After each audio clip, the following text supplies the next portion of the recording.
There is a moment in adult life when money stops asking you one question and starts asking you another. When you are young, money asks, can you afford this? Can you make more? Can you get by until next month? Can you recover if this goes wrong? But later, the question changes. It becomes colder, quieter, harder to avoid. It starts asking, how much of your life depends on nothing going wrong? That is the question most people avoid, not because they are careless, not because they are stupid, not because they do not care about the future, but because the answer can be painful. You can look completely normal from the outside. You can have a decent job, a home, a car, a family, a routine, a calendar full of responsibilities, a phone full of payments, reminders, subscriptions, bills, and things that looked small when you accepted them. You can look like someone who has it together and still be living on a structure that would shake if one serious thing happened. A lost job, a medical problem, a business slowdown, a family emergency, a legal issue, a few months without income, one unexpected bill at the wrong time. That is the uncomfortable part. Many people are not financially destroyed. They are financially exposed. And exposure is dangerous because it does not always look like danger. It can look like success. It can look like progress. It can look like adulthood. It can look like, this is just how life is. But sometimes, what people call normal life is actually a fragile system held together by income, stress, hope, and denial. And the strange thing is this: the more normal it looks, the harder it becomes to question. Because no one wants to admit that the life they worked so hard to build may not be as strong as it appears. No one wants to say, I am earning, but I am not secure. I am paying, but I am not free. I am moving forward, but I am not building margin. I look responsible, but one crisis could erase years of effort. That is not an easy thing to say. But it may be one of the most important financial truths a person can face. Because the real danger is not always poverty. Sometimes the real danger is a life that became too expensive to pause, too expensive to question, too expensive to change, too expensive to survive without constant effort. And this is where many adults get trapped. Not in one dramatic mistake, not in one terrible decision, not in one obvious financial disaster. They get trapped slowly, one payment at a time, one lifestyle upgrade at a time, one emotional purchase at a time, one delay at a time, one I will deal with it later at a time, one month of pretending everything is fine, then another, until the life around them requires a version of themselves that is always strong, always employable, always available, always healthy, always calm, always producing, always able to keep going. But no human being can be that forever. And that is the flaw in the system. Not the economic system outside you, the personal system around you, the hidden structure you built or allowed to be built around your income. Most people do not design that structure consciously. They inherit expectations. They follow what looks normal. They copy what others are doing. They upgrade because they can. They borrow because they are approved. They spend because they are tired. They delay because they are overwhelmed. They avoid because looking too closely feels heavy. And then, years later, they wonder why life feels tight even though they are not doing nothing. They are working. They are trying. They are paying. They are responsible. And still, they feel financially tense. That tension has a name. It is not always lack of income. It is lack of resilience. Resilience is the ability of your life to absorb a shock without collapsing. Not without discomfort, not without adjustment, not without sacrifice, but without collapse. A resilient financial life can be hit and still stand. A fragile financial life can look beautiful until the first hard impact. That difference matters, because when life is fragile, every problem becomes urgent. And when every problem is urgent, you lose the ability to think. You react, you borrow, you sell too quickly. You accept bad terms. You panic. You say yes when you should wait. You stay where you should leave. You sacrifice things you should have protected. You become easy to pressure. Not because you lack intelligence, because you lack margin. And margin is one of the most underrated forms of freedom. Margin is the space between you and desperation. Margin is the reason a setback stays a setback instead of becoming a personal collapse. Margin is the reason you can say, I need time to think. I do not have to decide today. I can wait. I can negotiate. I can refuse. I can recover. Without margin, even small problems become threats. A car repair is not a car repair. It is a crisis. A medical bill is not a medical bill. It is a financial earthquake. A job change is not a transition. It is terror. A family request is not a request. It is pressure. A market downturn is not volatility. It is panic. That is why the question is not simply, how much money do you make? The deeper question is, how much pressure can your life absorb? Because a high income with no margin is not freedom. It is a faster treadmill. And a person can spend years running on it, believing that if they just earn a little more, everything will finally become easier. But often, it does not. The income rises. The pressure rises with it. The home becomes more expensive. The car becomes better. The vacations become expected. The subscriptions multiply. The lifestyle becomes part of identity. The family adjusts to the new level. The people around you assume it will continue. And suddenly, the raise that was supposed to create freedom only created a more expensive baseline.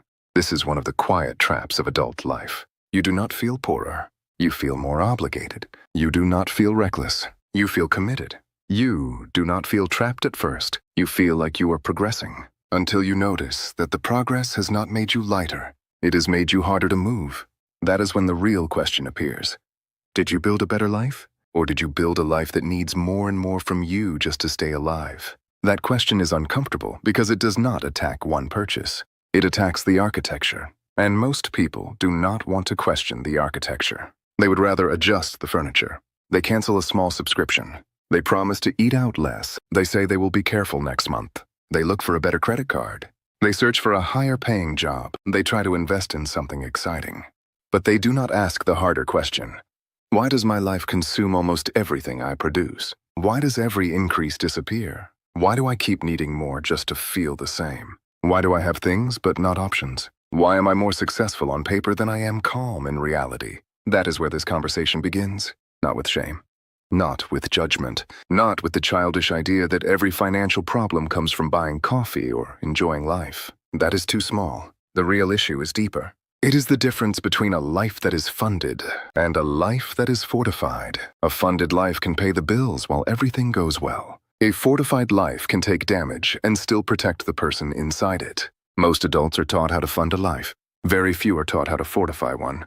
They are told to get a job, earn more, pay bills, buy the right things, appear responsible, move through the expected stages. But they are not taught to ask, what happens if the income stops? What happens if my body slows down? What happens if my family needs me? What happens if my industry changes? What happens if the thing I thought was stable is not stable? What happens if I need to start over? What happens if I no longer want the life I built? That last question may be the most dangerous one, because many people do not just fear financial collapse. They fear discovering that they spent years paying for a life they do not even want anymore. A life that once gave them pride. A life that made sense at one stage. A life that others respected. A life that proved something. But now it feels heavy. Too heavy. And instead of changing it, they keep paying for it. Because changing would require admitting that some past decisions were not freedom. They were performance. Performance for family. Performance for friends. Performance for a partner. Performance for people who are not even paying attention. Performance for a younger version of themselves who wanted to prove they had made it. And this is why money becomes psychological. A budget can show you where the money goes, but only honesty can show you why it goes there. And without that second layer, you will keep treating symptoms. You will ask, how do I save more? When the real question is, why do I feel uncomfortable when I do not spend? You will ask, how do I make more? When the real question is, why does every increase become another obligation? You will ask, which investment should I choose? When the real question is, why am I looking for speed instead of building structure? You will ask, how do I retire comfortably? When the real question is, why have I built a life that gives my future self so little room to breathe? That is not a mathematical problem. That is a design problem. And it is also an emotional problem. Because people rarely destroy their financial lives because they cannot calculate. They destroy them because they are trying to solve emotional pain with financial decisions. They buy to feel in control. They borrow to avoid embarrassment. They upgrade to feel respected. They give money to avoid guilt. They overspend to feel alive. They avoid planning because planning forces them to face time. And time is the hidden pressure behind all of this. When you are young, time feels like background. It feels abundant. It feels forgiving. If something goes wrong, you tell yourself you will recover. And often you can, but later time becomes visible, not in a dramatic way, in a quiet way. You start noticing that 10 years can disappear. You start noticing that your energy has a cost. You start noticing that later keeps moving further away. You start noticing that the future is no longer an abstract place. It is approaching. And when time becomes visible, bad financial habits stop looking harmless. They start looking expensive. Because a bad decision is not just a bad decision. It is time. A debt is time. A lifestyle you cannot afford is time. A missed investment habit is time. A postponed retirement plan is time. A lack of protection is time. A life built with no margin is time already spent before you get to live it. That is the price people often fail to calculate. They calculate the monthly payment. They do not calculate the years of obligation. They calculate whether they can afford the object. They do not calculate the freedom it removes. They calculate the immediate comfort. They do not calculate the future pressure. And that is why the question, "Can I afford this?" is often too weak. Because yes, maybe you can afford it. Technically, monthly, barely, with effort, with stress, with the hope that nothing changes. But a better question is, what does this make impossible? That question is sharper. Because every financial decision does not only buy something, it also closes something. It closes room. It closes options. It closes flexibility. It closes future choices. It closes patience. It closes the ability to take a risk later. It closes the ability to rest. It closes the ability to help without panic. It closes the ability to leave a bad situation. And sometimes the thing you bought is less important than the options you sold to get it. That is the part people do not see at the beginning. At the beginning, the decision feels like a gain. A better car, a bigger home, a nicer lifestyle. A beautiful trip, a more impressive image, a feeling of arrival. But later, when life demands flexibility, the hidden cost appears. You cannot move. You cannot pause. You cannot change. You cannot say no. You cannot take a lower-paying but healthier job. You cannot support someone without borrowing. You cannot invest because everything is already committed. You cannot rest because rest would be too expensive. Then you understand. The purchase was visible. The lost freedom was invisible. And invisible costs are the most dangerous because they do not hurt immediately. They accumulate quietly, until one day you look around and realize your life has become full, but not free. Full of things, full of duties, full of payments, full of roles, full of expectations, full of noise, but not free. And this is where many adults make the next mistake. They think the solution is to become extreme, to cut everything, to hate comfort, to stop enjoying, to turn money into punishment. That is not the answer. A rigid life is not necessarily a wise life. A joyless life is not the goal. The goal is not to live small forever. The goal is to stop living fragile. There is a difference. Living small can be fear. Living strong is strategy. You can enjoy life and still build margin. You can spend and still have direction. You can help others and still protect your base. You can own things and still remain flexible. You can want more and still avoid becoming a prisoner of more. The point is not deprivation. The point is alignment. Does your money support the life you actually want? Or does it support a life you feel pressured to maintain? That is the question. And the answer may not be obvious, because many people never chose their financial life directly. They drifted into it. They accepted one expectation after another. They said yes because it felt normal. They upgraded because they could. They stayed because changing felt embarrassing. They delayed because they were tired. They avoided because the numbers felt heavy. And now they call it their life. But some parts were never chosen. They were accumulated. That is why financial maturity often begins with subtraction. Not because less is always better, but because subtraction reveals what is real. When you remove the spending that only protects your ego, what remains? When you remove the payments that only prove status, what remains? When you remove the obligations you accepted out of guilt, what remains? When you remove the lifestyle inflation, what remains? When you remove the noise, what remains? That remaining part is closer to your actual life. The rest may be performance, and performance is expensive. It charges you every month. It asks for maintenance. It asks for emotional energy. It asks for more income. It asks for your future. And if you are not careful, you can spend your strongest years financing a role that does not even bring you peace. This is why the first stage of rebuilding is not investing. It is not retirement. It is not debt payoff. It is not insurance. Those things matter. But before all of them, there is a deeper stage, telling the truth. You cannot fix what you keep making excuses for. You cannot strengthen what you refuse to measure. You cannot protect a future you keep treating like someone else's problem. You cannot build freedom while defending every chain. So the first move is not dramatic. It is honest. Look at the life, not the fantasy version. The actual version. Look at what enters. Look at what leaves. Look at what is fixed. Look at what is flexible. Look at what is debt. Look at what is habit. Look at what is emotional. Look at what is avoidable. Look at what is necessary. Look at what is chosen. Look at what is inherited from other people's expectations. And then ask, if I had to rebuild my financial life from intelligence instead of momentum, what would I keep? That question is powerful, because momentum is how many people live. They keep doing what they did because stopping would require explanation. They keep paying because changing would feel like failure. They keep spending because the people around them expect that level. They keep postponing because the future feels abstract. But intelligence asks, what still makes sense? What is still worth carrying? What is making me stronger? What is only making me look stronger? What would I not choose again if I were starting today? That last question can hurt, but it is useful, because if you would not choose something again, maybe it deserves review. Not panic, review. Maybe the home is too expensive. Maybe the car is too heavy. Maybe the social spending is too automatic. Maybe the family support has no boundaries. Maybe the debt strategy is weak. Maybe the investment habit is missing. Maybe the retirement plan is a vague hope. Maybe the emergency fund is too small. Maybe the entire life is built around a monthly payment mindset. And if it is, the repair begins there. Not by hating yourself, by naming the structure. Because once you name it, it stops being fog. And fog is hard to fight. A named problem can be handled. A hidden problem controls you. This is where many people underestimate the power of clarity.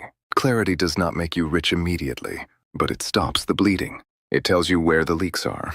It shows you which decisions are urgent and which are emotional noise. It separates real needs from identity spending. It reveals which debt is dangerous. It tells you how much life actually costs. It turns anxiety into information. And when anxiety becomes information, you can finally work with it. Before that, it just follows you. At night, at work, during conversations, when bills arrive, when your account balance is lower than expected, when someone asks for help, when a payment is due, when you think about the future and immediately change the subject. That low-level financial anxiety is not random. It is often your mind trying to tell you something is not structured well, not necessarily destroyed, not hopeless, not beyond repair, but not structured well. And if you listen early, you can rebuild without being forced. If you ignore it long enough, life may eventually force the rebuild. And forced rebuilds are more painful, because they happen during crisis, and crisis reduces options. That is why the strongest financial move is often not made during the crisis. It is made before the crisis, when nothing dramatic is happening, when you still have room to choose. That is the moment most people waste. They wait until pain becomes urgent. But mature financial decisions are usually made before the pain becomes visible. You build the emergency fund before the emergency. You reduce fragile debt before income is interrupted. You invest before retirement feels close. You protect your family before they need protection.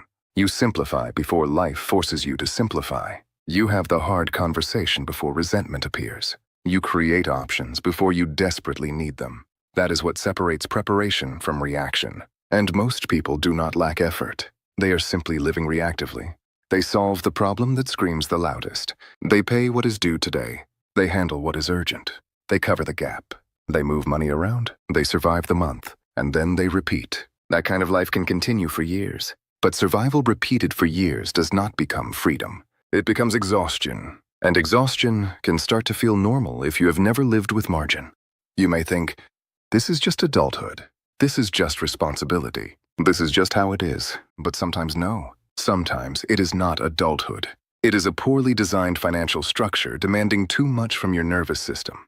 That sentence matters, because many people try to fix with motivation what actually requires redesign. They tell themselves to be stronger, more disciplined, more positive, more grateful, more ambitious. But the problem is not always attitude. Sometimes the problem is that the life is too tight, too committed, too exposed, too dependent on constant performance. And no amount of motivational talk can make a fragile structure safe. You have to rebuild the structure. That means creating margin. reducing unnecessary fixed costs, treating high-pressure debt as a serious threat, separating emotional spending from intentional spending, automating the decisions that matter, protecting against shocks, investing in a way that is consistent rather than dramatic, and, most importantly, refusing to let every increase in income become a new standard of consumption. Because if every increase becomes consumption, income growth never becomes freedom. It becomes a more expensive cage, and the cage can be comfortable. That is why it is dangerous. If a cage is ugly, you fight it. If a cage is comfortable, you decorate it. You call it success. You invite people into it. You post pictures from it. You compare it to other cages. You convince yourself it is freedom because it looks better than where you started. But a beautiful cage is still a cage if you cannot leave. So ask yourself, what part of my life would I be afraid to change because too many payments depend on it? What decision would I make differently if I had 6 months of margin? What job would I leave? What negotiation would I approach differently? What boundary would I finally set? What risk would I take more wisely?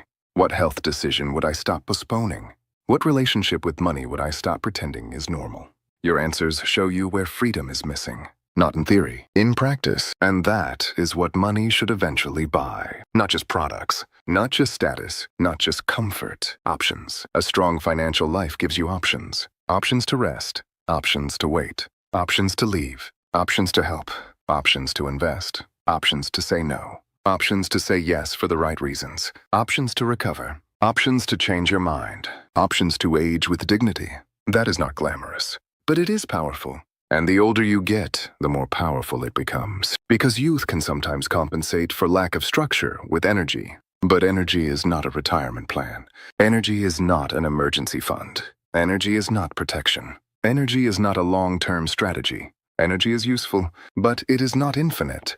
And if your entire financial life is built on your energy, you are asking your future body to pay for your current lack of design. That is unfair to the future version of you. The future version who may be tired, slower, less willing to tolerate nonsense, more aware of time, more in need of peace. That person is not imaginary. That person is you, moving closer, every month, every year, and every financial decision either burdens that person or supports them. That is the frame most people need. Not, can I afford this today? But, what am I doing to the person I will become? Am I handing them options or obligations? Am I handing them assets or excuses? Am I handing them calm or consequences? Am I handing them a life that can breathe or a life that will still demand constant running? That question changes the emotion of money. It turns discipline into care, not punishment. Care. Saving becomes care. Investing becomes care. Insurance becomes care. Debt reduction becomes care. Simplifying becomes care. Saying no becomes care. Because you are not depriving yourself. You are protecting future you from being trapped by present you. And maybe that is the mature definition of financial responsibility. Not just paying today's bills, but refusing to abandon tomorrow's self. Financial responsibility means refusing to abandon tomorrow's self. And that is a very different way to look at money. Because many people hear the word responsibility and immediately think of restriction. Less pleasure, less spontaneity, less comfort, less freedom. But that is not the real meaning. Real responsibility is not the enemy of freedom. It is the price of keeping freedom alive. A person with no structure may feel free for a moment. They can spend, they can ignore, they can delay, they can say yes to whatever gives relief today. But that kind of freedom is often borrowed from the future. And the future always collects. Not with anger, not with drama, just with consequences. The bill comes due, the debt compounds, the body gets tired, the options shrink, the pressure increases, the conversations become harder. And one day, the same person who once felt free starts asking, why do I feel trapped? Why do I have so little room? Why does everything depend on the next paycheck? Why do I work so much and still feel behind? Why can I not stop? Why can I not breathe? That is the hidden cost of avoiding structure. You do not avoid responsibility. You only move it forward. And when it arrives later, it usually arrives heavier. This is why the first serious financial shift is not about becoming rich. It is about becoming harder to break. That is the real goal. Harder to break, not untouchable, not perfect, not immune to reality, just harder to break. Harder to break if income drops. Harder to break if prices rise. Harder to break if health changes. Harder to break if a family emergency appears. Harder to break if a job ends. Harder to break if a business slows down. Harder to break if life becomes inconvenient, because life always becomes inconvenient eventually. And that kind of strength is built in layers, not in one dramatic move, not in one lucky investment, not in one heroic month of discipline. Layers. The first layer is awareness. You need to know what your life actually costs, not what you think it costs, not what you hope it costs, not the version you tell yourself when you do not want to feel guilty. The actual cost, the real monthly number, the fixed obligations, the flexible spending, the debt payments, the emotional leaks, the invisible subscriptions, the small conveniences that became permanent, the family support, the habits, the things you call occasional, but repeat every month. Because if you do not know what your life costs, you cannot know whether you are building freedom or just funding movement. That is where many people get stuck. They know their income.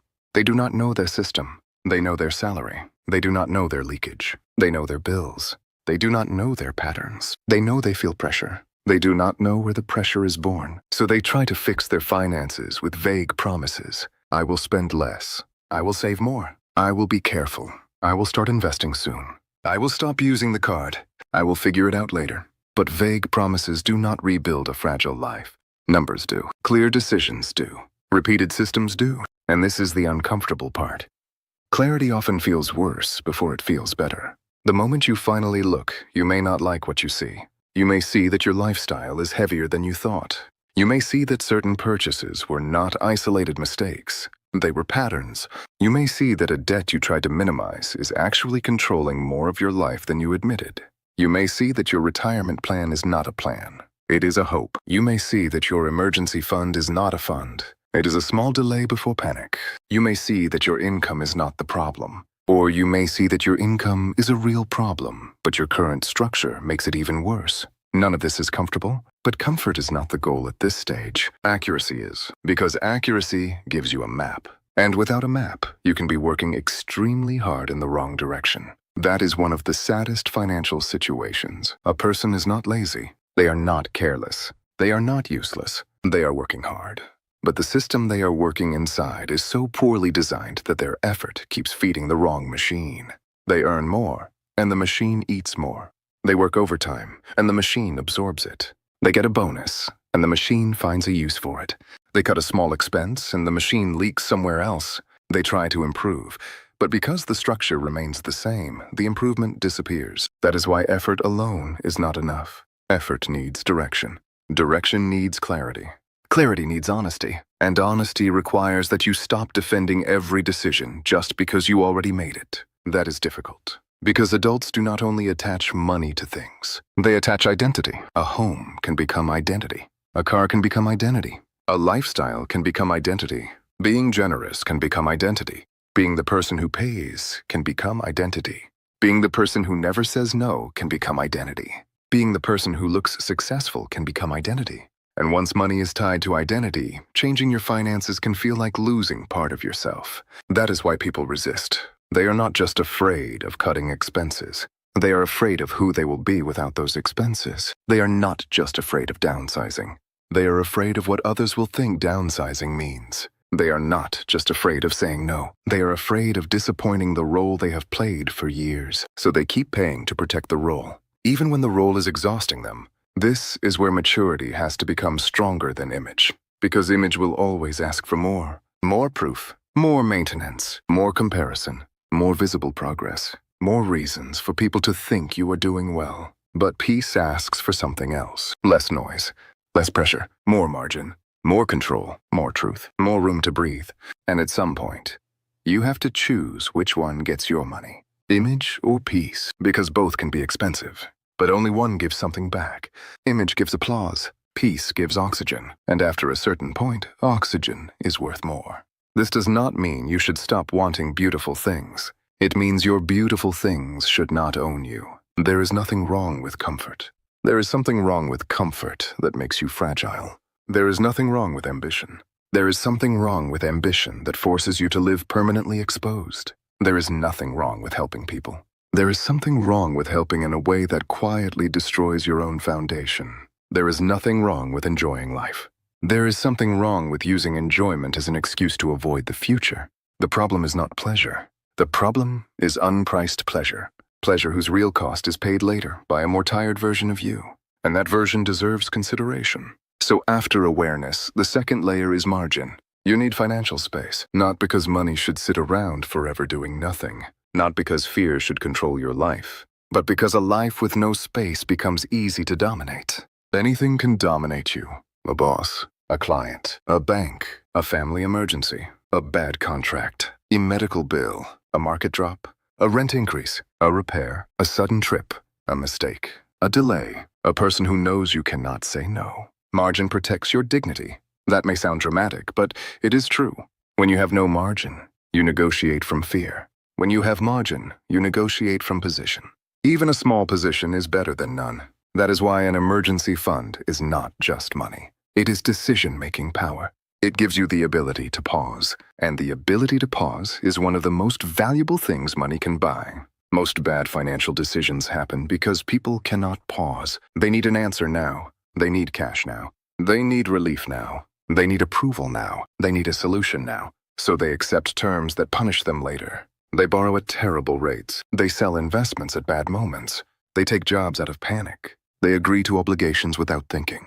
They make promises they cannot sustain. They let urgency design their future. An emergency fund interrupts that chain. It says, not everything gets to become a crisis immediately. Not everything gets to push me into desperation. Not everything gets to decide for me. At first, that fund may be small. It may not cover months. It may cover days, then weeks, then 1 month, then more. But even the beginning matters, because it changes your posture. You are no longer completely naked against uncertainty. You have a layer. Thin, maybe, but real. And real layers matter. This is where people often make a mistake. They think if they cannot do the ideal version, the small version does not matter. If they cannot save 6 months, they save nothing. If they cannot invest a lot, they invest nothing. If they cannot pay all debt, they stop trying. If they cannot fix everything, they remain in the same pattern. That is perfectionism disguised as discouragement. A fragile life does not become strong all at once. It becomes strong through repeated partial improvements. 1 less leak, 1 less debt, 1 saved week, 1 automatic transfer, 1 canceled habit that did not serve you, 1 honest conversation, 1 boundary, 1 month where you do not expand the lifestyle, 1 decision where you choose future breathing room over present image. These things look small from the outside, but together they create a different life. And the third layer is debt control. Not because all debt is evil. That is too simplistic. Some debt can be strategic. Some debt can help acquire an asset, build a business, receive education, stabilize a necessary transition, or create long-term value. But there is a kind of debt that is dangerous because it does not build anything. It only extends the illusion. Consumer debt that supports a lifestyle you cannot sustain. Debt used to avoid embarrassment. Debt used to feel equal to people with different circumstances. Debt used to postpone a difficult conversation. Debt used to buy comfort because you are exhausted. Debt used to maintain a version of yourself that has become too expensive. This kind of debt does not just charge interest. It charges identity tax. Because every month you are paying not only for the thing, you are paying for the story you wanted to believe when you bought it. The story that you deserved it. The story that it would make life easier. The story that next month would be better. The story that it was only this once. The story that everyone does it. The story that you had no choice. Some of those stories may contain truth, but the debt still collects. And that is the cold part. Financial systems do not care why you borrowed. They only care that you owe. So if a debt is expensive, unstable, or tied to consumption, it deserves serious attention. Not panic, attention. You need to know the interest, the balance, the minimum payment, the payoff order, the emotional trigger that created it, the situation that keeps repeating. Because if you only pay the debt but do not understand the pattern, the debt may return in a new form. That is why debt payoff is not just a mathematical project. It is a behavioral project. You are not only removing a balance, you are removing a habit of borrowing from your future self. And that habit can be hard to break, because borrowing from the future feels painless at first. The future does not argue. The future does not stop you. The future does not send a message saying, please do not do this to me. It just waits. Then later, it becomes the present. And now the person who has to pay is you. Older, more tired, with less room, with more obligations. That is why debt control is an act of protection. It protects your income. It protects your future options. It protects your nervous system. It protects your ability to invest. It protects your ability to say no. And sometimes, it protects your relationships. Because financial pressure rarely stays financial. It leaks into tone, into patience, into sleep, into arguments, into silence, into resentment, into the way people speak to each other, into the way they avoid each other. Money problems do not stay in the bank account. They enter the room. They sit at the table. They ride in the car. They come to bed. They show up in decisions that look emotional, but are actually financial pressure wearing a different mask. That is why pretending money does not matter is not wisdom. It is avoidance. Money is not everything, but money pressure can touch almost everything. So controlling debt is not about becoming obsessed with numbers. It is about reducing the number of places where pressure can enter your life. The fourth layer is investment. But this needs to be handled carefully. Because when people feel behind, investing becomes emotionally dangerous. They do not just want growth. They want rescue. They want lost time back. They want the shortcut. They want the one opportunity that makes up for years of delay. They want something dramatic enough to erase the discomfort of starting late. And that desire makes them vulnerable. Vulnerable to hype. Vulnerable to promises. Vulnerable to risky concentration. Vulnerable to people who sell confidence without accountability. Vulnerable to confusing a rising price with a good decision. Vulnerable to thinking that because something worked for someone else, it must be their way out. This is where many adults hurt themselves. They were not reckless when they were young. They become reckless when they feel time pressure. Because delayed planning can create panic. And panic is a terrible investment advisor. A mature investment approach should not be built on panic. It should be built on purpose. What is the money for? Future independence? Retirement flexibility? Family protection? Reduced dependence on active work? A future move? A business transition? A lower stress life? If the money has no purpose, volatility becomes personal. Every drop feels like failure. Every rise feels like validation. Every headline feels urgent. Every opinion sounds important. But when money has a purpose, you can separate movement from meaning. Markets move. Asset values move. Economies change. Cycles happen. No serious long-term strategy should depend on you feeling emotionally comfortable every week. That is why consistency matters. Not because it is exciting, because it reduces the need to predict perfectly. Automatic investment, diversified exposure, long-term thinking, reasonable risk, and patience are not glamorous concepts, but they are useful. And useful beats glamorous in adult finance. You do not need every investment decision to become a story. You do not need to impress people with what you bought. You do not need to chase every trend.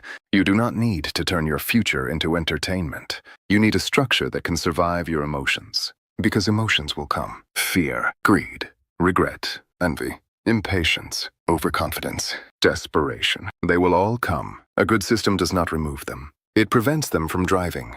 And that may be one of the most important investing lessons. Your plan should be stronger than your mood. If your entire strategy changes every time you feel scared, excited, jealous, or behind, you do not have a strategy. You have reactions. And reactions can become expensive. So invest, yes, but not as an escape from discipline. Invest as an extension of discipline. Not to feel smart, not to win arguments, not to prove you discovered something. Invest because your future should not depend completely on your labor. That is the core. At some point, your money has to start carrying part of the load. At first, it carries almost nothing, then a little, then more, slowly, imperfectly, with setbacks.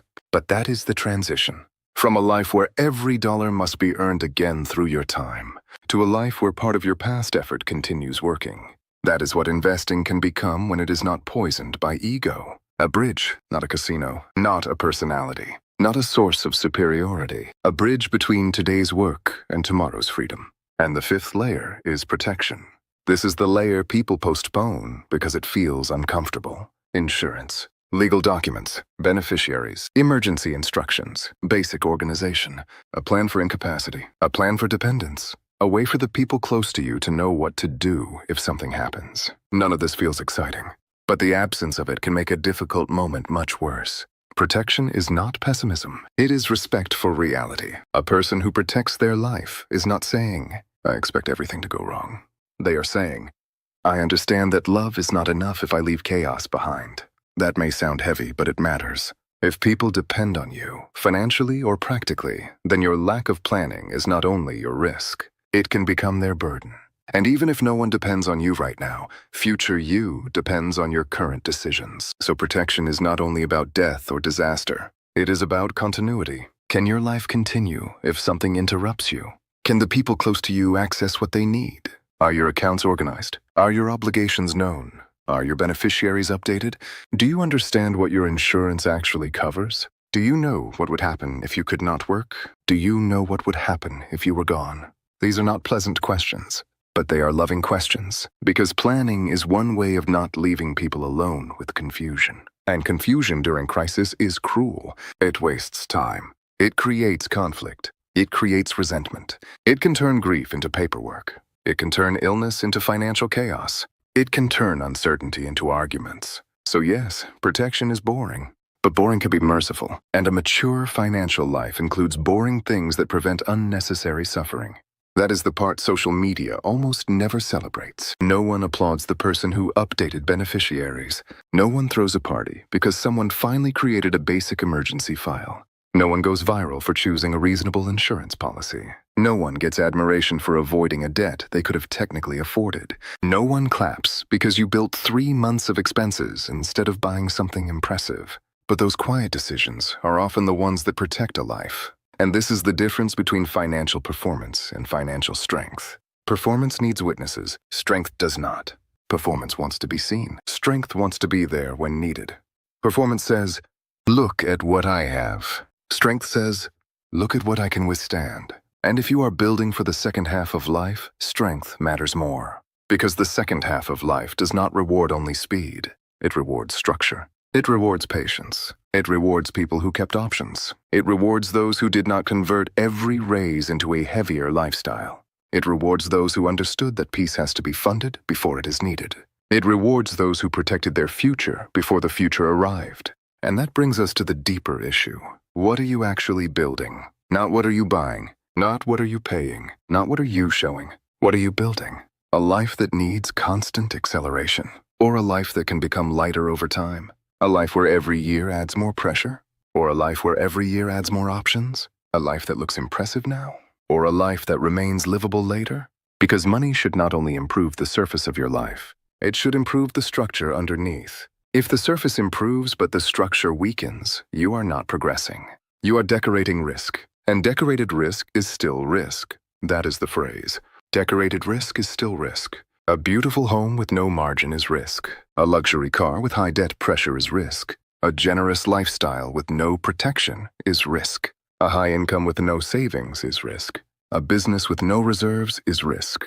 A family depending on one income with no plan is risk. A future retirement based only on hope is risk. You can decorate it. You can explain it.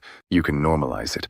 You can compare it to people doing worse. But it remains risk. And the mature person does not need to dramatize risk. They need to price it. What is this costing me? What could this cost me later? What happens if reality changes? What happens if I am wrong? What happens if income slows? What happens if my health changes? What happens if the person I rely on cannot help? What happens if I need money faster than expected? What happens if the next 10 years do not go exactly as planned? That last question is essential. Because many fragile financial lives are built on perfect assumptions. Assuming income continues. Assuming health continues. Assuming relationships continue. Assuming expenses stay manageable. Assuming retirement will somehow work out. Assuming the market will help at the right time. Assuming family will not need support. Assuming energy will remain high. Assuming nothing major interrupts the plan. But a plan that only works if nothing interrupts it is not a plan. It is a wish. A real plan includes imperfection. It makes room for problems. It expects friction. It accepts that life does not ask permission before changing. That is why resilience matters more than optimism. Optimism feels good. Resilience protects. You can have both. But if you must choose, build resilience first. Because optimism without resilience can become denial. And denial can be very expensive. Optimism without resilience can become denial. And denial can be very expensive. Not immediately. That is what makes it dangerous. If denial punished you instantly, most people would stop doing it. If every bad financial habit created pain the same day, the lesson would be obvious. But money rarely works that way. The cost usually waits. It hides inside interest, inside lifestyle, inside delay, inside small decisions that do not feel serious at the time. Inside the phrase, "I will fix it later." Later is one of the most expensive words in personal finance, not because later is always wrong. Sometimes later is necessary. Sometimes you truly need time. Sometimes the present is complicated. Sometimes you are dealing with more than one person can reasonably carry. But later becomes dangerous when it stops being a plan and becomes a hiding place. A hiding place for fear, a hiding place for shame, a hiding place for laziness, a hiding place for exhaustion, a hiding place for the truth you do not want to face. And the problem is that while you hide, the numbers keep moving. Debt does not wait for your confidence. Time does not wait for your readiness. Inflation does not wait for your comfort. Retirement does not wait for your emotional availability. Your future self does not pause just because your present self is overwhelmed. Everything keeps moving. That is why financial maturity is not about feeling ready. It is about starting while the situation is imperfect, because it will probably be imperfect for a long time. There will always be a bill, a family need, a repair, a hard month, a tempting purchase, a reason to wait, a reason to delay, a reason to tell yourself, "After this, I will begin." But if your plan depends on life becoming calm before you become structured, you may never begin. Structure is not what you build after life becomes calm. Structure is what helps life become less chaotic. That is the reversal. Most people think, when things get better, I will organize my money. But often the truth is, when you organize your money, things finally have a chance to get better. Not magically, not instantly, but structurally. Because order creates visibility. Visibility creates decisions. Decisions create margin. Margin creates options. Options create calm. And calm creates better decisions. This is how the cycle starts to reverse. Not with a miracle, with a new loop. The old loop is simple. Pressure creates stress. Stress creates avoidance. Avoidance creates worse pressure. Worse pressure creates more stress. And then the person needs emotional relief. So they spend, or borrow, or ignore, or overwork, or promise they will fix it next month. And the loop continues. The new loop has to be designed. Clarity creates discomfort. But discomfort creates action. Action creates a little margin. Margin creates confidence. Confidence creates consistency. And consistency creates resilience. That is the loop you want. But it begins with discomfort. And this is where many people quit. They want the result of financial maturity without the emotional discomfort of becoming mature. They want peace without looking at the chaos. They want freedom without reviewing the chains. They want progress without admitting what has been leaking. They want retirement without changing the present. They want investing without reducing fragility. They want rescue without responsibility. And life usually does not work like that. At some point, you have to stop asking money to solve problems that honesty should have solved first. That sentence matters, because many people try to earn their way out of patterns they refuse to examine. They think more income will solve avoidance. It does not always. They think a better job will solve emotional spending. Not always. They think a big investment win will solve years of inconsistency. Usually not. They think one lucky break will erase the consequences of a fragile structure. Sometimes it gives temporary relief. But if the structure remains fragile, the relief disappears. That is why rebuilding must begin underneath the visible problem. Under the bills, under the debt, under the spending, under the lack of savings, under the late start. You have to ask, what kind of life am I trying to protect? And what kind of life am I pretending I can afford? Those are not the same question. The first one leads to values. The second one exposes performance. Your values may tell you, I want peace, I want health, I want time, I want dignity, I want to help my family without drowning, I want to work with more choice, I want to age without terror, I want fewer emergencies to become disasters, I want to stop needing approval through spending. But your current financial life may be saying something else. It may be saying, I want people to think I am doing well. I want comfort immediately. I want to avoid hard conversations. I want to feel equal to others. I want to delay pain. I want to buy relief today, even if tomorrow becomes tighter. And when your money contradicts your values, you feel tension. You may not name it, but you feel it. You feel it when you buy something and the excitement fades too quickly. You feel it when you pay a debt and wonder how it got so large. You feel it when you avoid checking the account. You feel it when you imagine the future and feel a pressure in your chest. You feel it when someone says, retirement, and your mind changes the subject.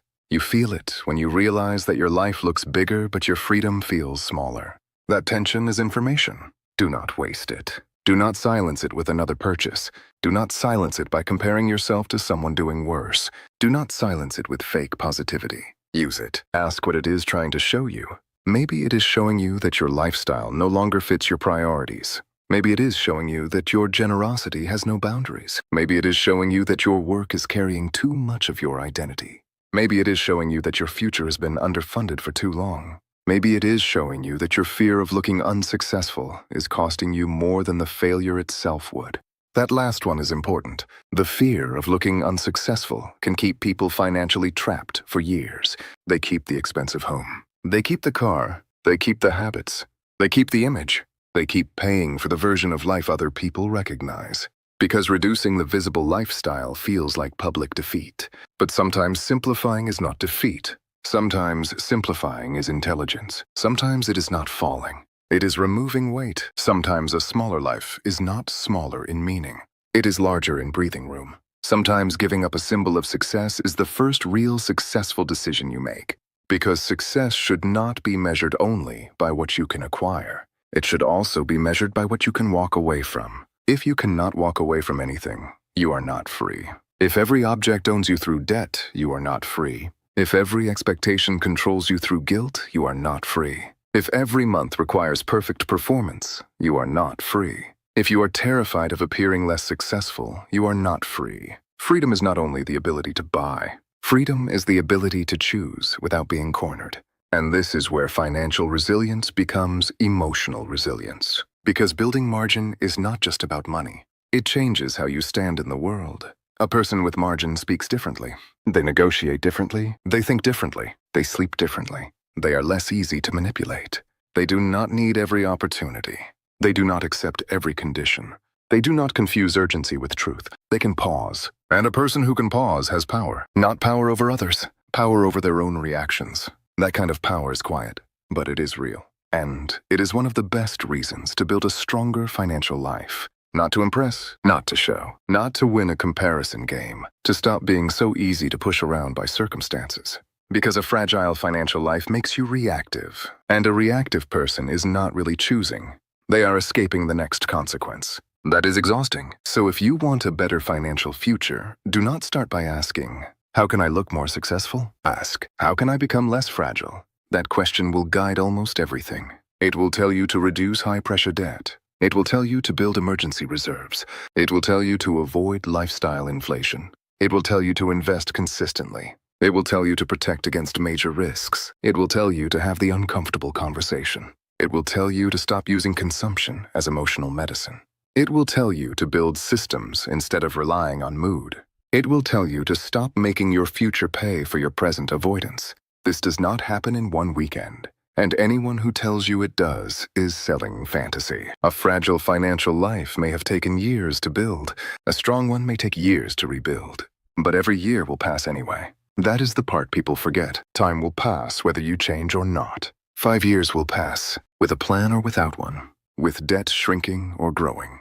With investments started or still postponed. With an emergency fund or still hoping nothing happens. With a lifestyle becoming lighter or becoming heavier. With more clarity or more avoidance. Time is neutral. It does not care what you choose. It simply reveals what your repeated choices were. That can sound harsh, but it can also be liberating.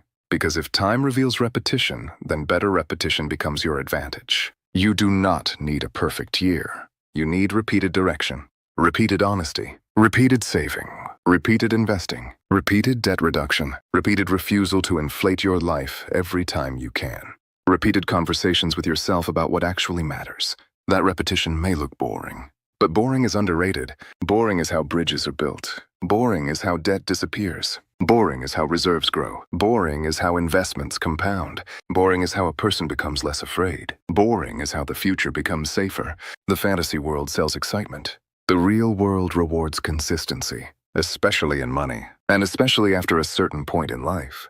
Because you do not have unlimited time to recover from chaos. That does not mean you are late beyond repair. It means your decisions need less theater and more precision. You can still rebuild. You can still become stronger. You can still change the trajectory. But you may have to stop treating every desire as urgent. You may have to stop letting your ego set the budget. You may have to stop confusing income with security. You may have to stop waiting for motivation. You may have to stop pretending that a future problem will be solved by a future version of you that is somehow wiser, richer, and less tired. That future version will only be stronger if you build strength into the system now. Otherwise, they will inherit the same patterns with fewer years to correct them. And that is not fair. So what does rebuilding look like in practice? It begins with a reset of priorities. Not a dramatic reset, a real one. First, you separate survival from performance. Survival is what your life truly needs. Housing, food, health, transport, basic obligations, people who legitimately depend on you, necessary tools for work. Performance is everything you maintain mostly because of image, habit, ego, fear, comparison, or inertia. This distinction will not always be obvious. Some things are mixed. A home can be both shelter and status. A car can be both transportation and identity. Helping family can be both love and guilt. A business expense can be both investment and ego. A vacation can be both rest and escape. That is why you need honesty. Not cruelty, honesty. Ask, if no one could see this, would I still choose it? If no one praised this, would I still pay for it? If I did not feel behind, would I still want this? If I felt secure, would this still matter as much? If the answer changes when the audience disappears, then the expense may not be about life. It may be about performance. And performance spending needs limits, not because you should never enjoy visible things, but because visible things can become addictive.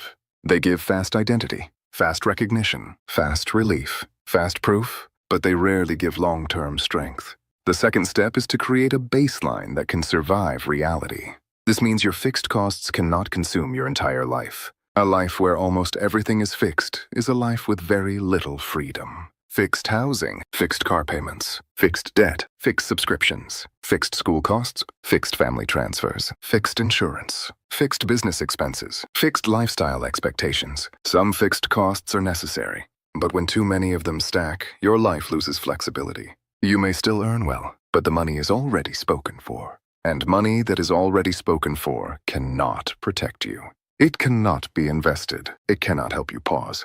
It cannot help you adjust. It cannot help you escape a bad situation.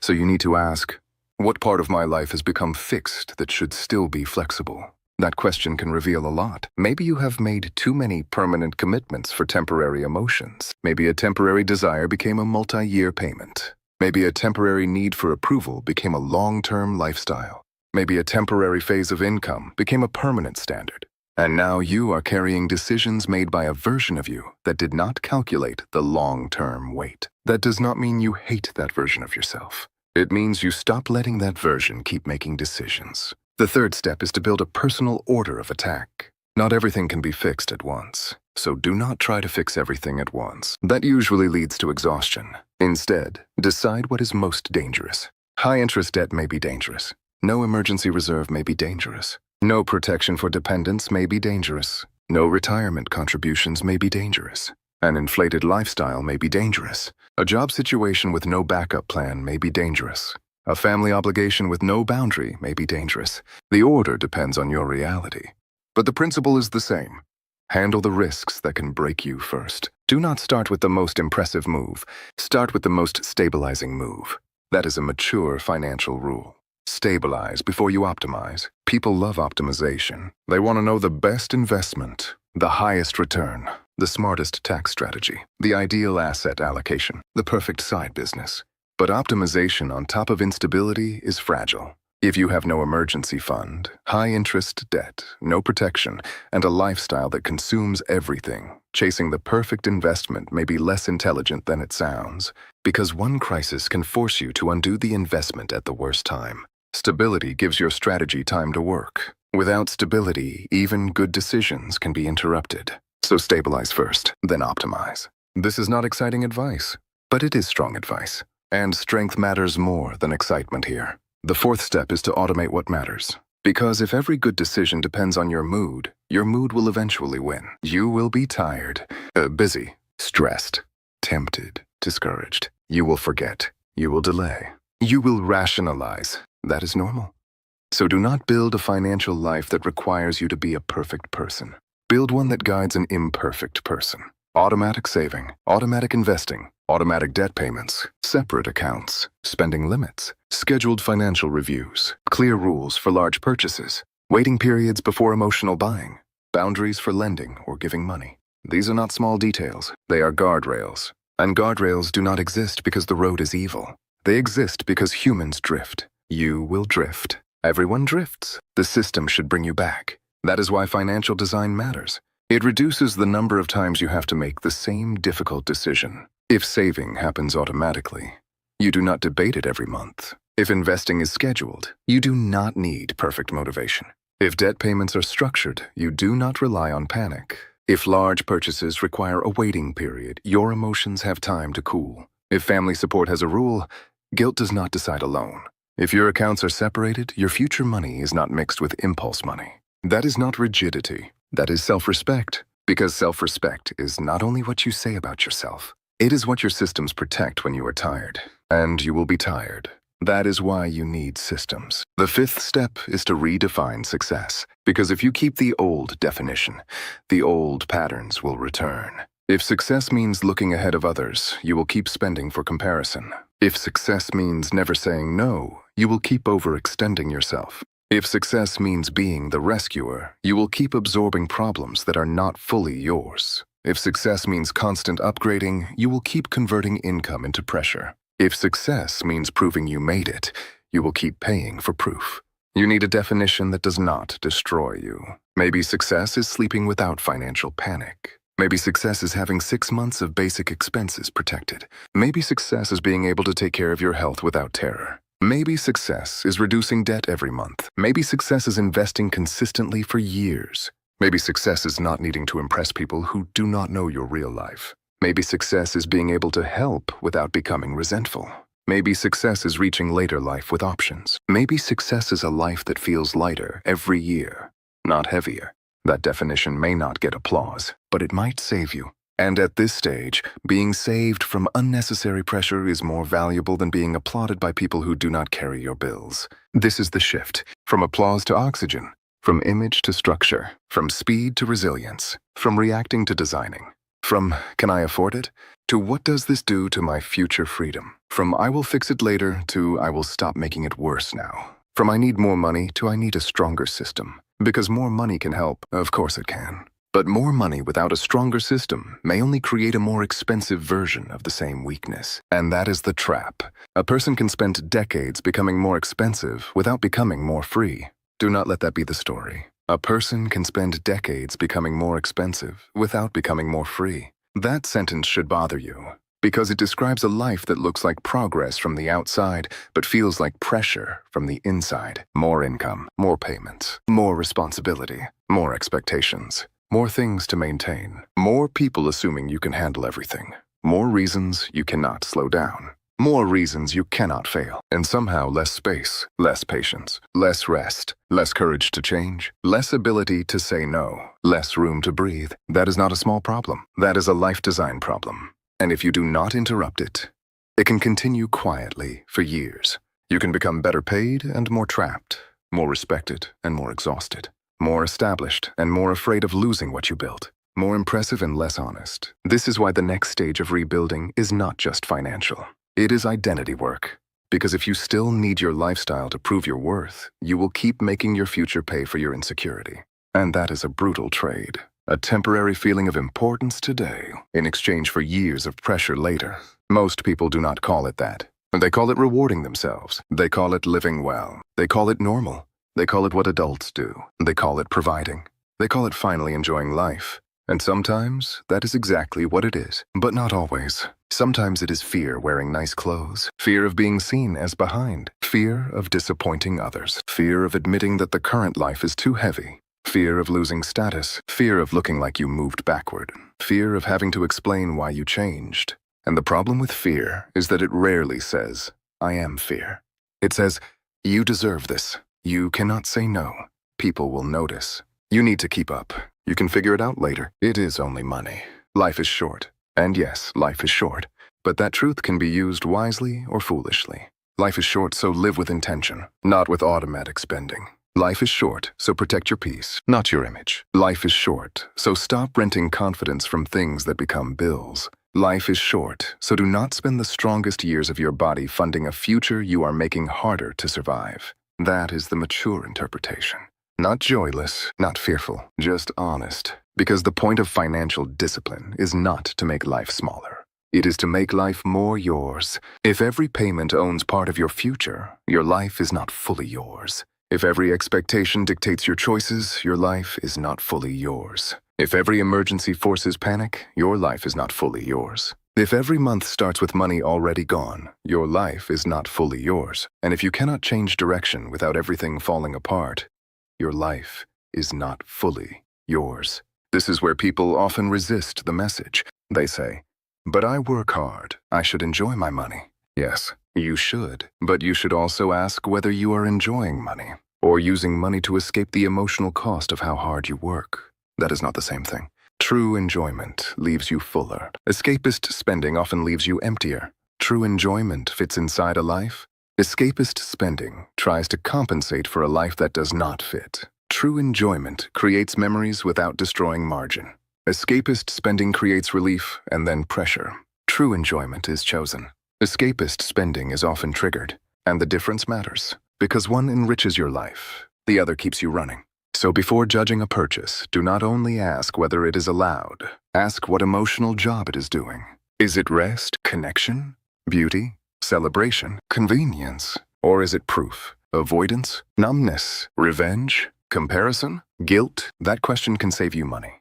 But more importantly, it can save you from repeating the same emotional pattern with different price tags. Because if the emotion stays unexamined, the spending will return. Maybe in a new category, maybe at a higher income, maybe with a better excuse, but it will return. That is why financial maturity requires emotional literacy.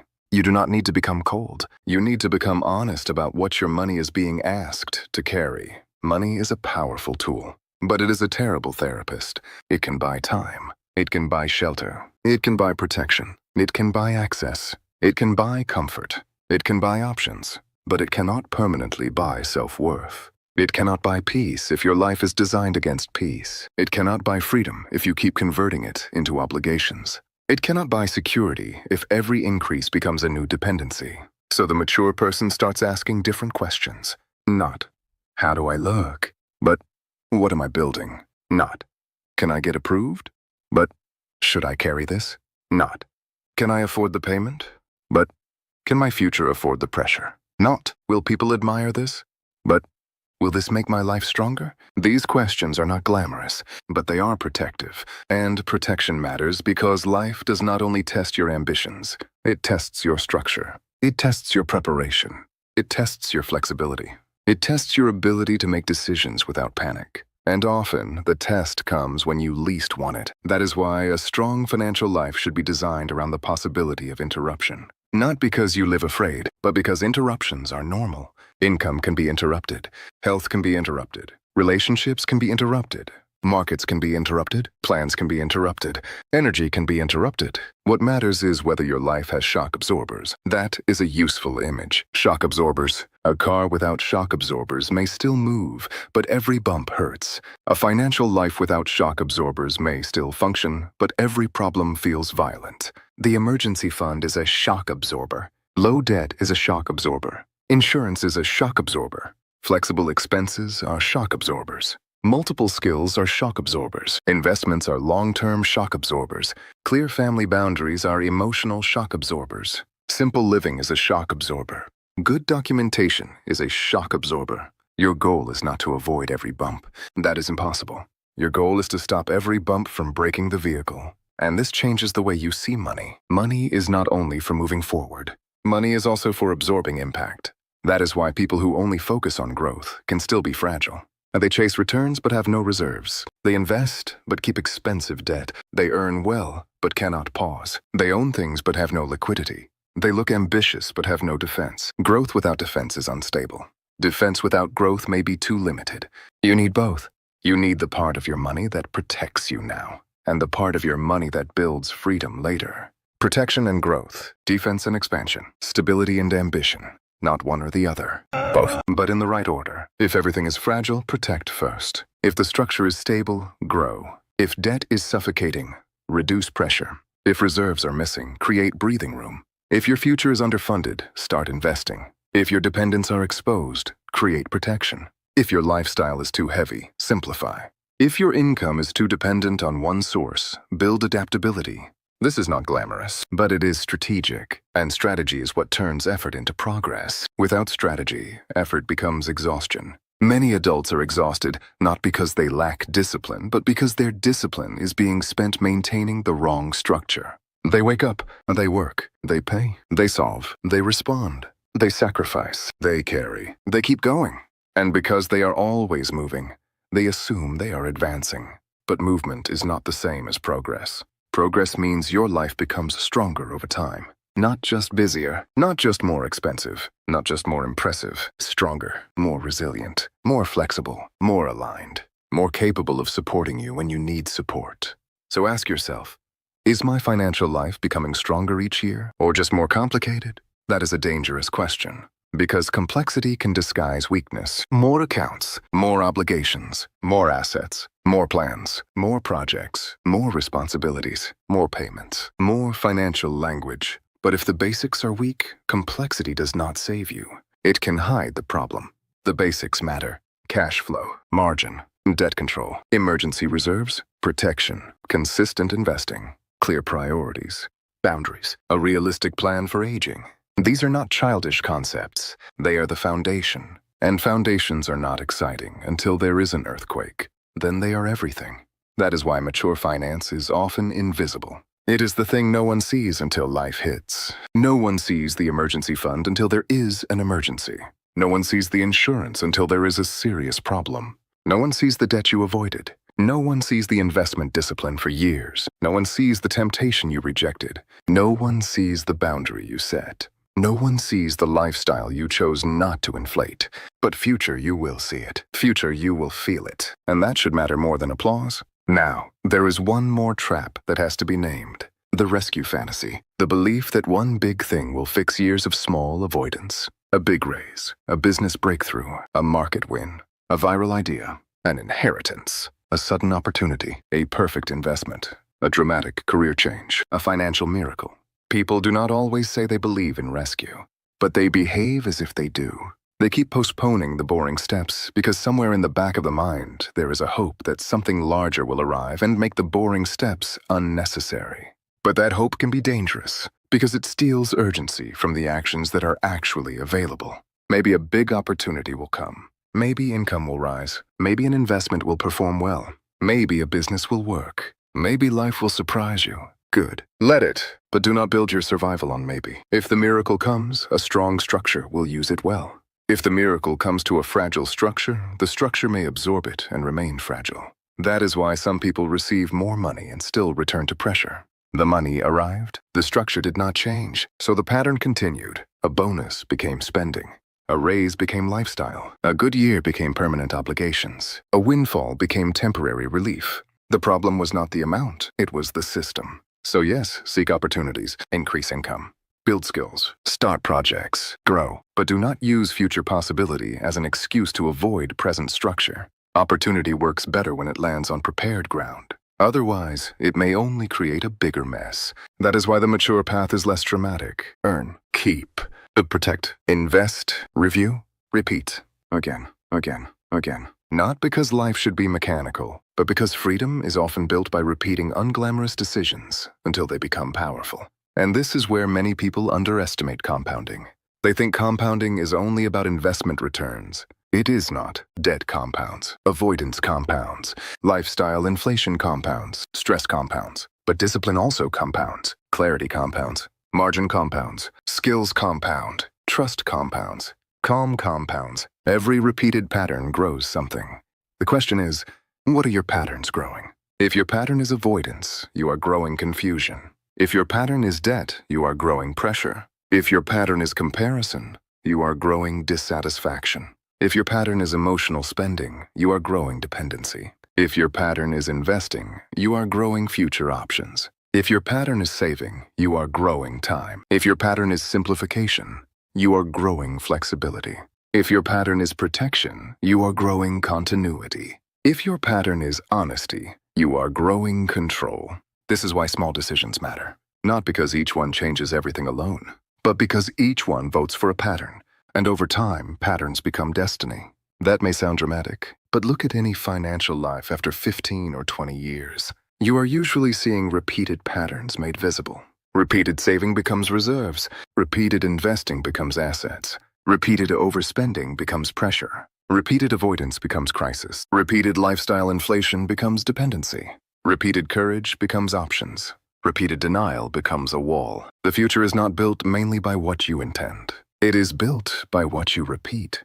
So the question becomes, what are you willing to repeat? Not once, not when motivated, not when scared, not when inspired by a video. Repeat. When bored, when tired, when no one notices, when progress feels slow, when others are spending, when the market is noisy, when the month is imperfect, when the result is not impressive yet. That is the real test, because most financial change dies after the emotional high fades. The person gets motivated, makes a plan, feels powerful for a week, and then life returns. Stress returns, old habits return, social pressure returns, fatigue returns, and without a system, the old life wins. So if you want this to be different, do not rely on this feeling. Feelings are temporary. Build something that remains when the feeling is gone. A transfer, a rule, a calendar, a limit, a debt plan, a review day, a conversation, a document, a boundary, a portfolio contribution, a decision that happens even when you are not inspired. That is how you respect future you. Not by feeling intense today, by making tomorrow harder to sabotage. And yes, there will be setbacks. You will make imperfect choices. You will overspend sometimes. Emergencies will happen. Markets will fall. Plans will need adjustment. People will disappoint you. You may disappoint yourself. That does not mean the system failed. It means the system has to be strong enough to absorb human reality. Do not build a plan that only works if you become a flawless person. Build a plan that can survive you being tired, emotional, distracted, generous, afraid, and imperfect. Because that is the person who will actually live the plan, not the ideal version, the real one. And the real version needs a structure that is kind, but firm. Kind enough to allow life, firm enough to protect direction. This is where financial planning becomes personal, not cold. Personal. Because the numbers are not only numbers, they are your future mornings. Your sleep, your choices. Your ability to care for people. Your ability to avoid resentment. Your ability to leave harmful situations. Your ability to age without panic. Your ability to say yes because you want to, not because you are trapped. That is what is at stake. Not just money, life quality. And if there is one thing to understand, it is this. The goal is not to become obsessed with money. The goal is to stop being controlled by money pressure. Those are different.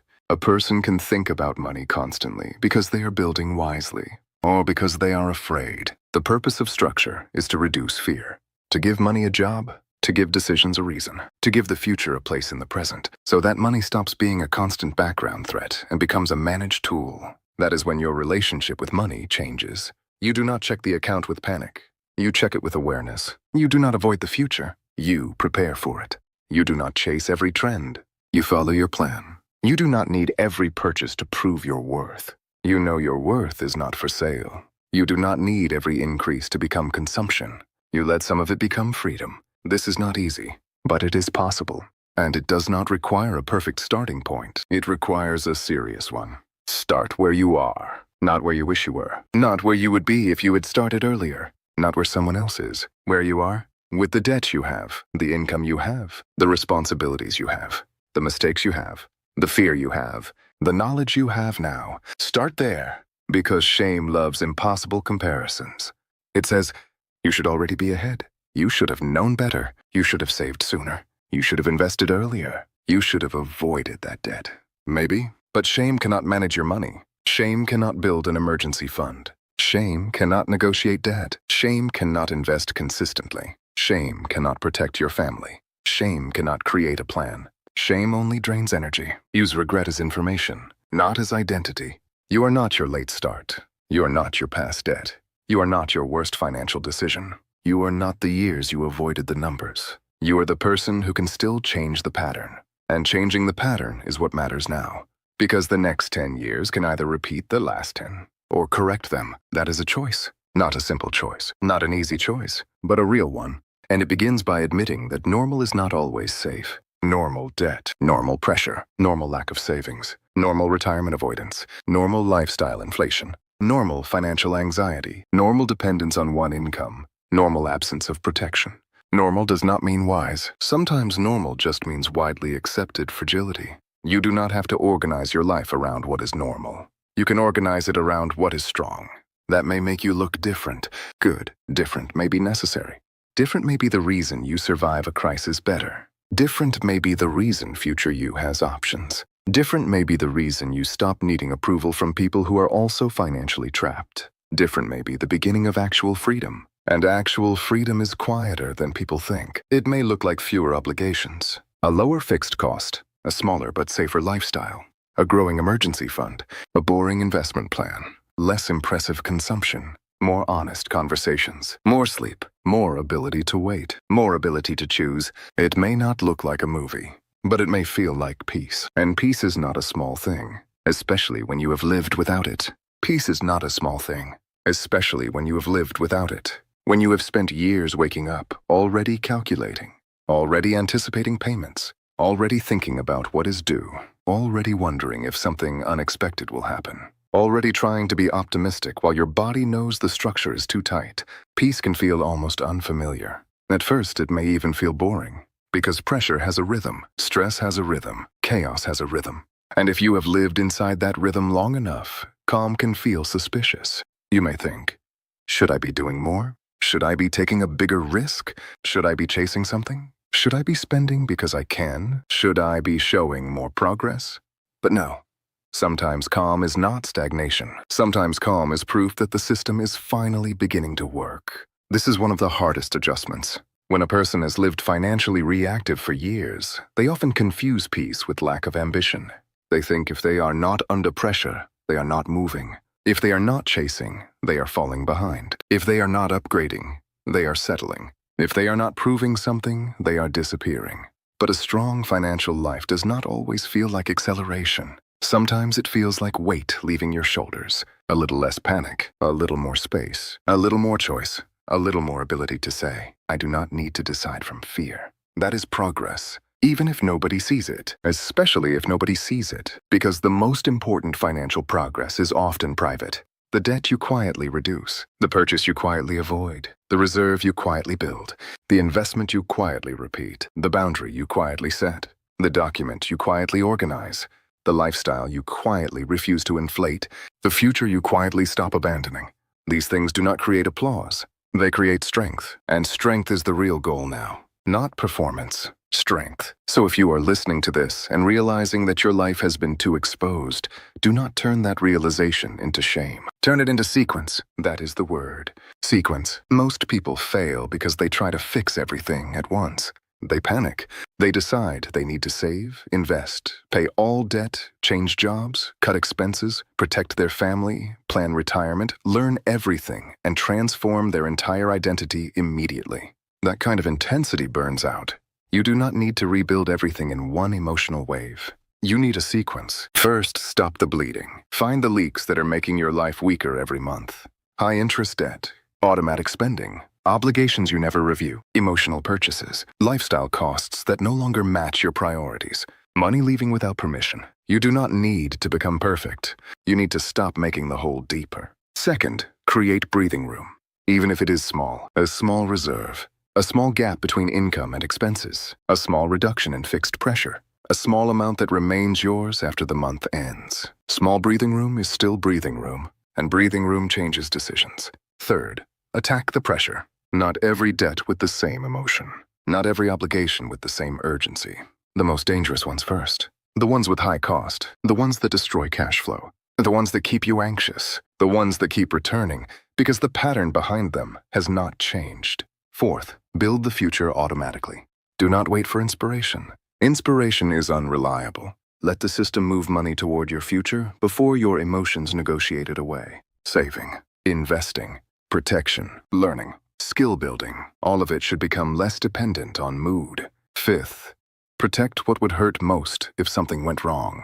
Income, health, dependence, documents, access, major risks.